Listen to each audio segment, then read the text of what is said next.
Well, it's hard to think of the Azores as being part of Europe, located as it is on the mid-Atlantic ridge, roughly halfway between Portugal and Boston in the United States of America. It's a lovely climate here, it's really warm and almost subtropical. And in fact, as you can see behind me, the Azores, which comprises 9 islands in total, were formed by volcanic activity. Just look at all this black volcanic rock. Now, we're here on the island of Faial, and we're fishing with a guy called Joseph Franklin. His first mate's a Brazilian guy called Nildo, and between them, these guys have caught a lot of big fish. It's blue marlin that we're after, and our first day out on the water starts tomorrow morning. Can't wait. I took a direct flight with TAP Air Portugal from Gatwick to Horta Airport on the island of Faial. The flight took approximately 4 hours. From Horta Airport, I was greeted by my angling guide, who took me to the hotel. Once I'd settled in, I was given the rest of the day free to explore the surroundings. Well, this is the port of Horta on the island of Faial, and it really is the sport fishing centre of the Azores. You know, sport fishing didn't really take off here until well after the 1950s, and prior to that period, the Azores were known for their commercial tuna fishing and for their whaling. And in fact, it was in that period that the first marlin was caught here, a white marlin, although its capture was regarded largely as an isolated incident. Throughout the 60s and the 70s, the Azores became known as the tuna fishing capital of the world. The catches here were literally phenomenal, of large bluefin tuna and of big eye tuna. Huge catches that everyone was talking about. But you know, it wasn't until the 1980s that the first blue marlin began to turn up.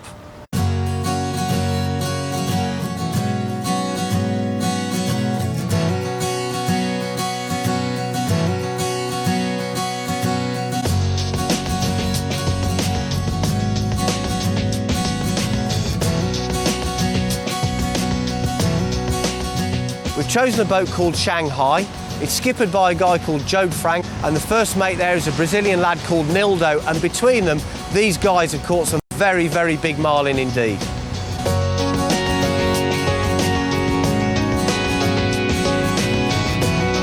This is one of the best moments in fishing. We're having a coffee here, just anticipating the day ahead. And as you can see by the stuff behind me, Joseph ain't fishing for small fish. Some of the biggest blue marlin in the world can be found right here in the Azores. So the stakes are very, very high. And I always feel a little bit of a nervous buzz when I'm going out fishing for fish like these.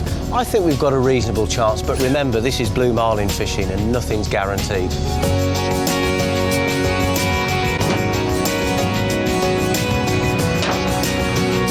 Really, it's the skipper who has all the skill.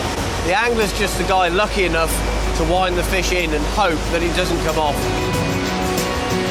But it's the captain, the way that he positions the boat, the type of lures he puts out, the pattern he makes, all of those things are what bring these billfish to the boat. And let's just hope that Joseph's going to get it right in the next few days.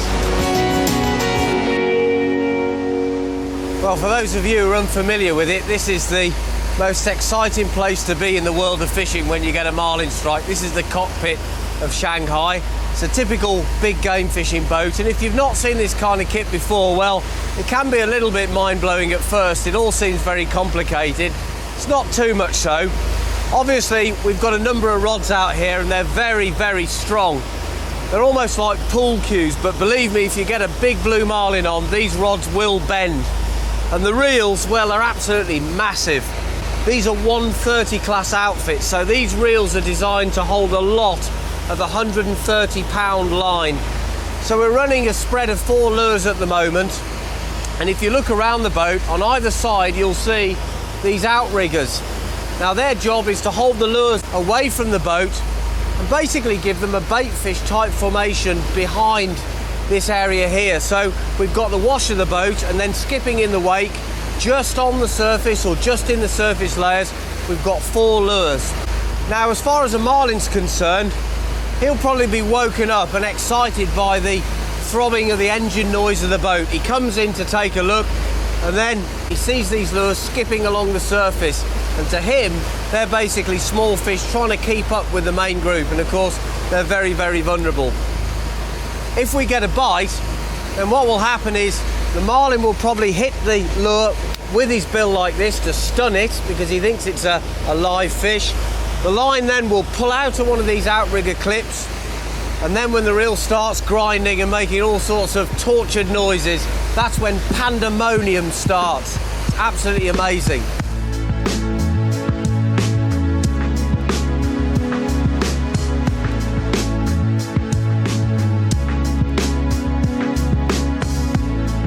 Now, the interesting thing about the Azores for a fisherman is, literally on the seabed, you've got hundreds of undersea mountains and volcanoes which attract thousands of fish.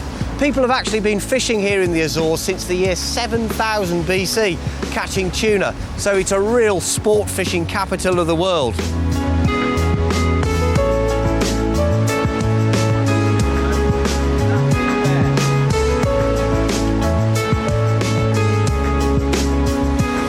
With marlin fishing, in my experience, is that you've got these very long periods of boredom and inactivity where you're just trolling along.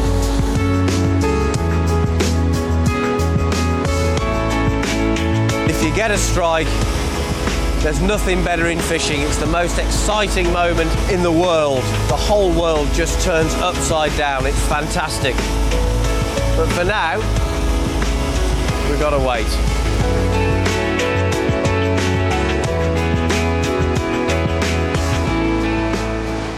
The line's out the clip here, mate. Left hand, the line just come out the left hand one. The fish there, John, look, look, look, look.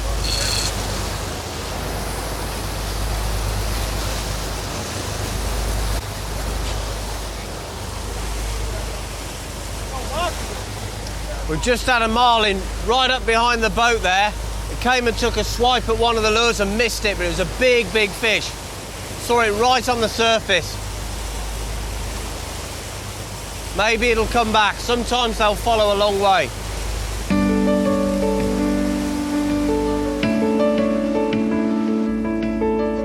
I think the blue marlin has lost interest. I can only wait now. There are no guarantees.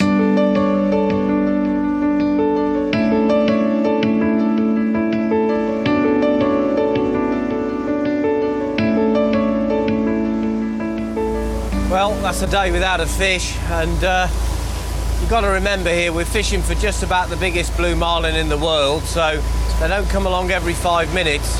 It's hard work, and we're just reeling in, heading back to base now. I've got to say, Joseph has worked really hard, and the lack of action has got nothing to do with him. He's the sort of skipper that really inspires confidence. He clearly knows what he's doing. He fishes well to a pattern. He's looking for bait fish and structure all the time. He sticks at it, he's calm. He's the perfect skipper, and I've had absolutely no doubt that if we come across some fish, that we'll be in with a better chance with this guy than anyone else that certainly I've fished with for a long time. But they just don't seem to be here at the moment, and it's really frustrating because the dividing line between success and failure on this trip is so fine. We only need one fish. Believe me, if we get a big blue marlin hit one of these lures, it is awesome. I'm just praying that it's going to happen. Well, this is it, day 2 of our hunt for a giant blue marlin on the Azores, and I'm here with Joseph at the moment. Yesterday was actually quite an interesting day because right near the end we had a big fish come up through our spread of lures, and it was very exciting for a few moments, and took a bit of a pop at one of them, and then it just ghosted away back into the depths. But it was an exciting end to the day, and it's given us encouragement for a fresh start. And the thing that interests me, Joseph, is how long have you been fishing for marlin now? 27 years. So why the Azores? Why did you come to the Azores? Big fish. Big fish? Big fish, that's it. I fish places which got the possibility of huge fish, otherwise I don't do them. And so, to put it in context, in the world of marlin fishing, where does the Azores sit? I think it is one of the most important places for big fish. You got the Azores, Madeira used to be the place for a while because they had a huge population of giant fish. That's gone dead. And the other place is Brazil. So for Atlantic blue marlin, this is it. So if you're looking for a record-breaking fish, a real giant, would you put this at the top of the tree? It's there with Brazil, but this is good. But you don't catch big fish every day, so you got to have the patience to go with the deal, you see. Now yesterday I noticed when you were fishing that your eyes virtually never left the screen, the GPS, the depth sounder. Is it just a question of going out there and trolling around hoping you get lucky? No, you look for structure. Structure can be anything from a drop-off, a current rip, a piece of garbage in the water, anything. There are places which will give you fish.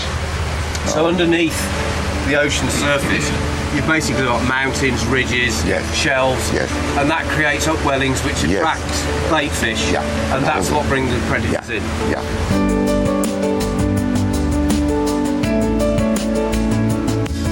Now the marlin's a member of the billfish family of species, which there are 4. White marlin, striped, black and blue. Now you'll find them in tropical and subtropical waters throughout the world. Those would be typical areas to find marlin in.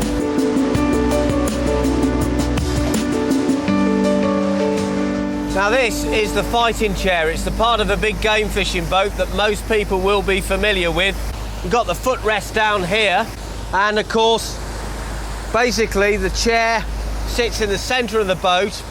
When you get a bite, what usually happens is the line will pull out of the clip, it'll come tight against the rod, the reel will start to make all sorts of awful noises like a coffee grinder, line will start to melt off the spool, there'll be chaos on the boat, and the angler's job is to grab the rod, not as easy as it sounds in the heat of the moment, get it across here to the chair and put the butt of the rod into this gimbal down here. Now, once the rod butt is in the gimbal, the next task is to take these 2 ropes here and clip them onto the reel either side. Most people imagine when you're playing a big game fish that you're strapped into the boat. You're not at all, actually. You're attached to this bucket here, this seat, via these 2 clips. So there's nothing holding you back in the boat. Now, playing a big game fish is not about brute strength, it's all about technique. It's about getting the right angles, using energy efficiently, pacing yourself, and also having good technique. I can tell you all of that now, of course, while I'm not playing a marlin, but if it kicks off out here, you can bet your life I'll forget all about that and just go into blind panic like I always do.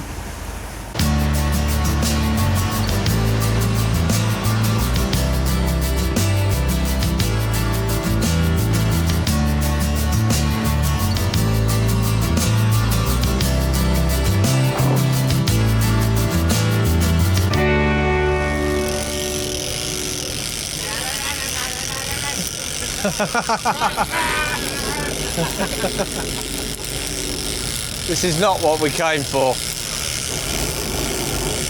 Oh dear.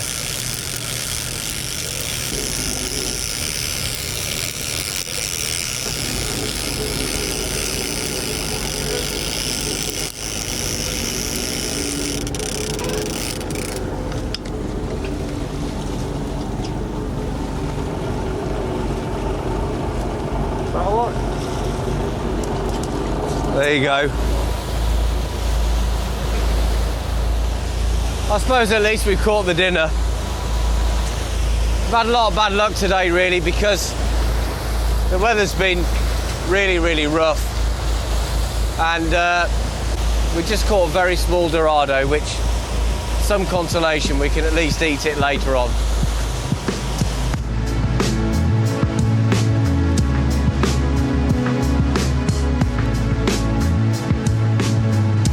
Now, of course, the reason that we've come here to the Azores is to fish, but it does attract thousands of tourists every year.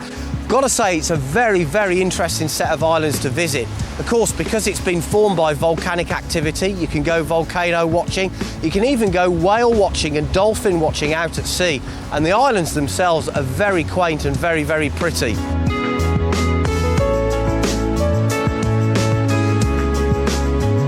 You probably don't know much about the Azores, but it belongs to Portugal. It's one of their principalities. It was actually discovered in the year 1452, and in fact Columbus came here in 1493.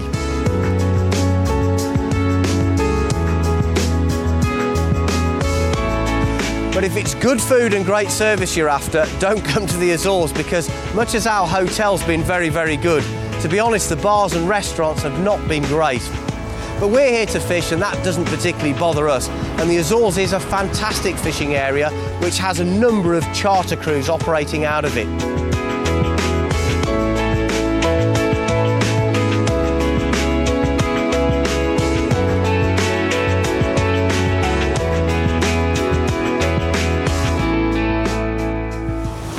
Well, this is it, day 3 on the boat. Joseph's run us a long way out this morning. We're about 2 hours out of Fayal, and as you can probably see, it's pretty lumpy out here because we've got no shelter at all from the land. This is last gas saloon stuff now. We've come out here going for a big blue marlin. We're towing big lures behind the boat, and seen less bait fish today. We've seen a few birds work in the area. That's probably a good sign. Whether we'll get one, I don't know. You've got to remember that we're fishing for blue marlin, one of the greatest predators in the ocean, if not the greatest. A creature of the open ocean. There's thousands of square miles out here, and we're trying to find one fish in that vast blue desert. But if we can do it with anyone, I honestly think it's with this guy. I haven't given up hope yet.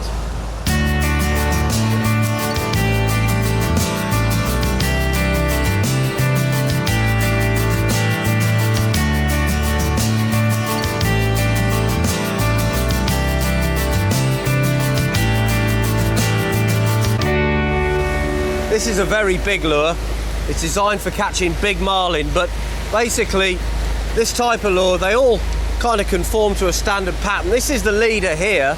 This is very hard monofilament of several £100 breaking strain. Its job is to basically cope with the chafing effect of the bill when the fish strikes at the lure, and of course when you're playing the marlin. And here's the lure itself. It's wired up through the body.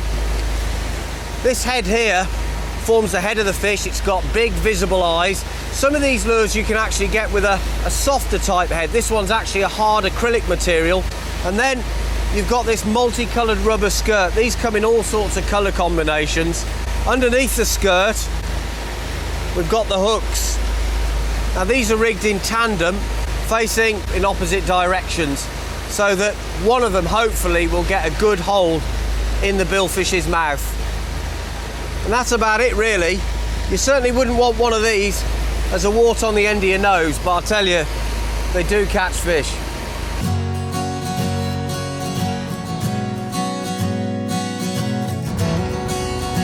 Of the 4 marlin species, the white marlin is the smallest.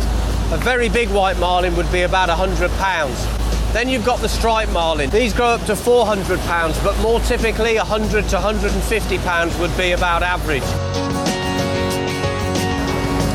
But of all the marlin species, the blue really is the king. It's the imperious marlin, the marlin that grows to huge sizes and is known to achieve weights in excess of £2,000.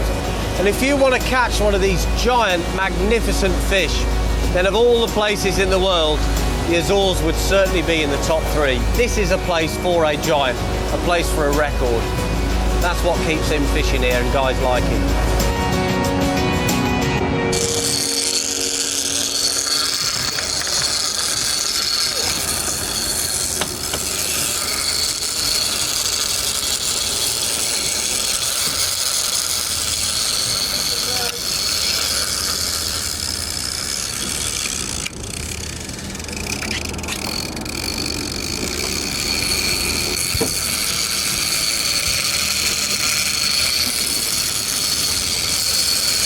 Well, as you've probably gathered, this is it. We've just had a strike right out of the blue. It's really, really rough today. This thing's going like an express train. We haven't seen it yet. No idea what it is.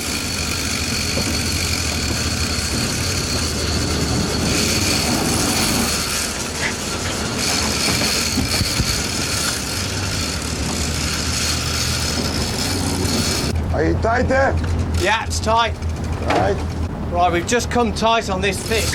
We haven't seen it yet, so no idea what it is, but it's a good heavy weight at the end. And this is the moment we've been waiting for.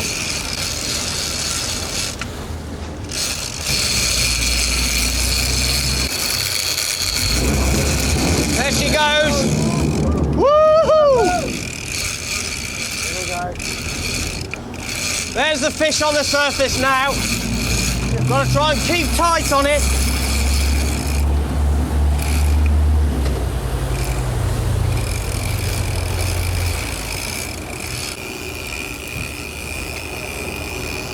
It's gone. What? It's gone. It's gone. It's gone.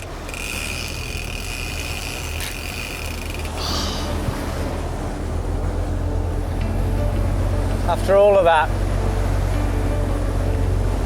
the fish has come off. There's a nice blue marlin, I saw it. Jumping. Why, we'll never know.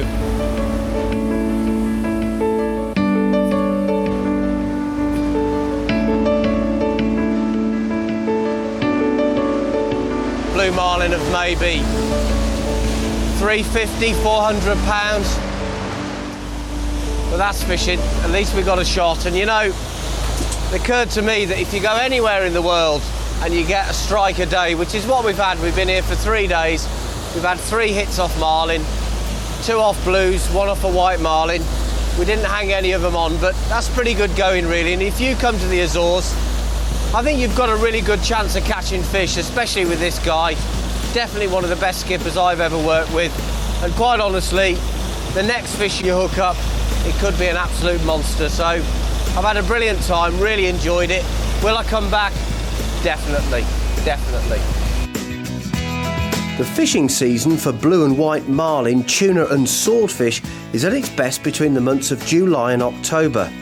I travelled with Angling Direct Holidays, but an alternative tour operator is Zakara Big Game Fishing, who organise fishing charters right out of Horta Marina. If you come to the Azores today, there are still blue marlin here. Not so many in numbers, but this is the place to find truly huge fish, possibly record-shattering fish. And that's what draws blue marlin anglers to Horta year in, year out, and will continue to do so for quite a few years to come.